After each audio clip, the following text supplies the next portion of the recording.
Olá, ouvintes do podcast. Eu sou Daniela Abreu e hoje eu vou ler para vocês um relato que eu recebi no e-mail assustadoramente@outlook.com. Eu tenho alguns relatos aqui na fila que só falta concluir alguma edição, mas esse eu recebi ontem à noite e eu achei bem interessante, então eu coloquei ele na frente porque eu achei ele muito legal e eu espero que vocês gostem. O nome do relato é Lua de Mel Bizarra. Olá, Daniela, tudo bem? Primeiramente, quero te parabenizar pelo trabalho e dizer que tem sido minha companhia enquanto faço as tarefas da casa. Adianto que meu relato é um pouco longo, mas garanto que todos os fatos descritos são inteiramente verdadeiros.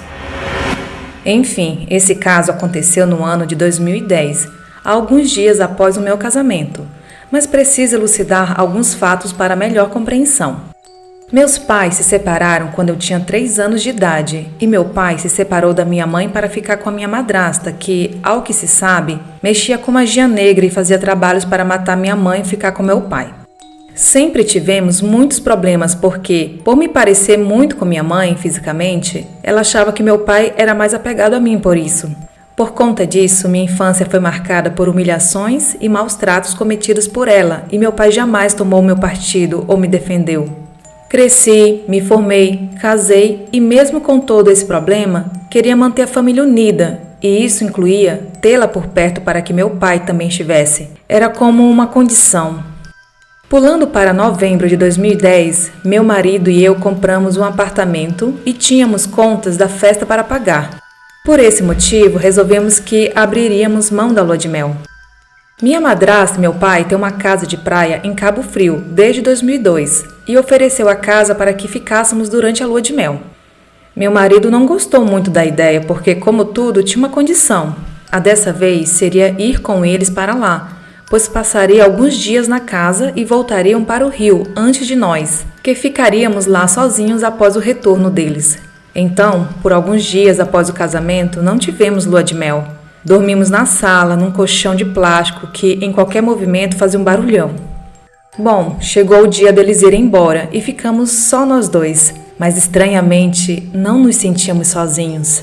O clima ficou muito estranho, como se a casa ainda estivesse cheia. Resolvemos passear em Búzios, mas como estávamos sem carro, fomos de ônibus. O local onde fica a casa era bem remoto e, apesar de ser num condomínio fechado, tinha apenas um ônibus que levava até a estrada principal. E de lá teríamos que pegar mais um ônibus até Búzios. Estranhamente, naquele dia, tudo estava muito pesado. Eu tenho uma certa sensibilidade para essas coisas sobrenaturais e percebi um cansaço incomum. Era como se eu tivesse passado a noite numa balada, não dormindo, passado mais uma noite na balada e chegado em casa de manhã. Era daqueles que os olhos fecham sozinhos. Chegamos em Búzios e nada parecia ter cor. Quem conhece Búzios sabe que a cidade é linda e só alguém louco não veria beleza em tudo aquilo. Meu marido queria fazer um passeio de barco, mas eu não conseguia sequer dar conta de mim mesma. Então, decidi recusar e propor apenas um passeio pela Rua das Pedras e pela praia, ali do centro mesmo. Não demoramos nem 1 hora no passeio. Demoramos mais tempo para chegar do que o tempo que permanecemos por lá. Na volta, fui dormindo de Búzios até a casa. Eu nunca tinha me sentido tão cansada em toda a minha vida.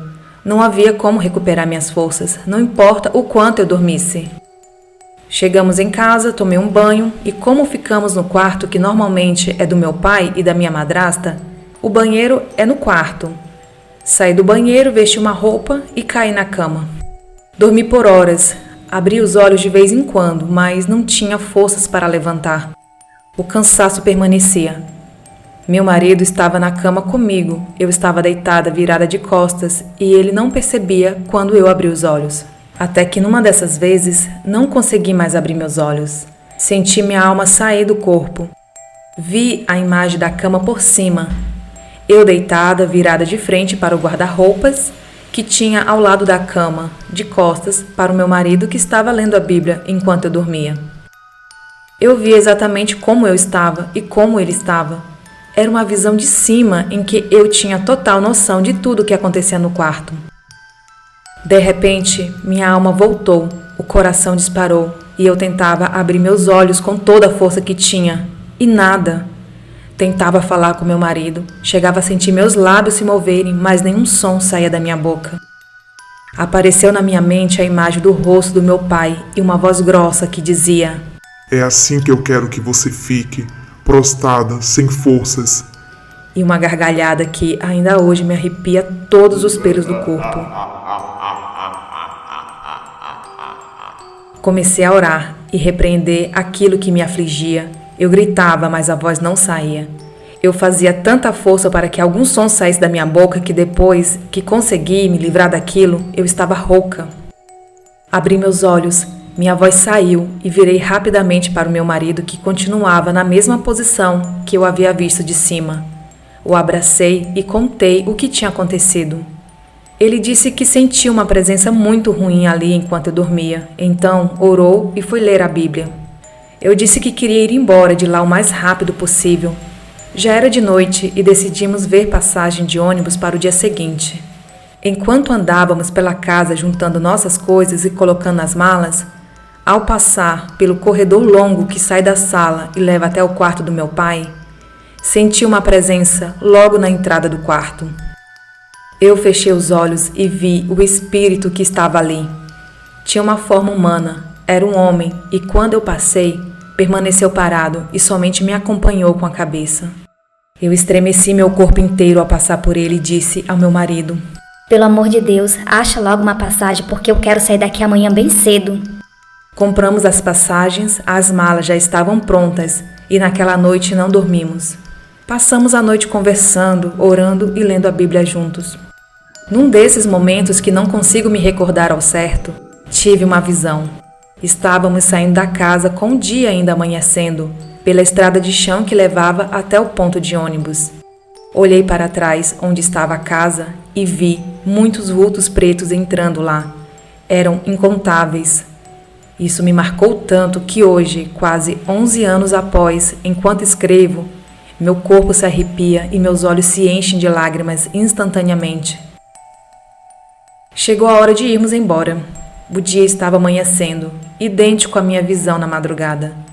Saímos da casa com nossas malas, andando pela estrada de chão, e quando olhei para trás, a casa estava lá, mas não vi nenhum vulto. Creio que existam coisas que só conseguimos enxergar por visões mesmo. Seguimos nosso caminho e quando entramos no ônibus com destino ao Rio, soltamos um suspiro de alívio. Anos se passaram e em 2020, por conta da pandemia, perdemos tudo o que construímos ao longo desse tempo. Ficamos apenas com nosso carro. Nossa filha tinha 8 anos e fomos passar um tempo lá, nessa casa, até nos recuperarmos financeiramente. No tempo em que ficamos lá sozinhos, meu marido, minha filha e eu, o clima era maravilhoso. Deixamos a casa um brinco, pois quando chegamos, ela estava abandonada há quase 2 anos por conta de uma doença que minha madrasta teve, não podendo ir lá com frequência para cuidar. Bastou irem todos para lá que o clima pesou. Passamos e vimos coisas absurdas nos dias em que estiveram lá. Muita energia ruim. O clima de cuidado e tranquilidade foi invadido por brigas, xingamentos e humilhações. Bom, decidimos que mesmo passando por esse momento complicado por conta da pandemia, venderíamos nosso único bem material, nosso carro, e nos manteríamos bem longe de tudo aquilo. Chegamos em São Paulo no dia 16 de janeiro de 2021, em São Caetano do Sul, somente com as malas, sem ter amigos ou família aqui e sem sequer termos vindo para visitar anteriormente.